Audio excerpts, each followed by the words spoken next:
আসসালামু আলাইকুম গাইজ, সবাই কেমন আছেন? আশা করি ভালো আছেন। আমিও আপনাদের দয়া বেশ ভালো আছি। তো আজকে নতুন একটা ভিডিও নিয়ে হাজির হয়েছি।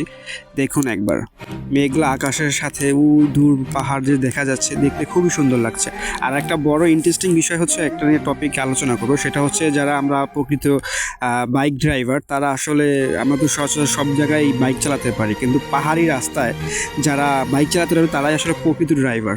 তো যখন পাহাড় থেকে নেমে এসে সমতল ভূমিতে দেখছি সুন্দর একটা দোচালা ঘর।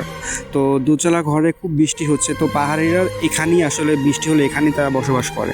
পরে যখন রাত হয়, তারা দেখুন কত সুন্দর টঙের দোকান, তারা চা খাবে বা তারা আড্ডা দেয়। আসলে কি, এখানে লোক সংখ্যা খুবই কম, তো এখানে সচরাচর গ্রামের মানুষের মতন একসাথে বসে সবাই আড্ডা দেওয়া বা চা খাওয়া এরকম হয় না। হয়তো দুই একজন আসে চা খেতে, আবার চলে যায়। আর তাদের তো আসলে ওরকম বিদ্যুৎ বা এরকম তথ্য প্রযুক্তি কোনো কিছু নেই। তো ওনারা হচ্ছে ছোট টঙের দোকানে সোলারের মাধ্যমে হচ্ছে লাইট জ্বালিয়ে এরকম আলো রাখে। তো যাই হোক, বিষয়টা হচ্ছে দেখে খুব সুন্দর লাগছে, ভালোই লাগছে আমার। তো সবাই ভিডিওটা শেয়ার করবেন এবং সাপোর্ট করবেন।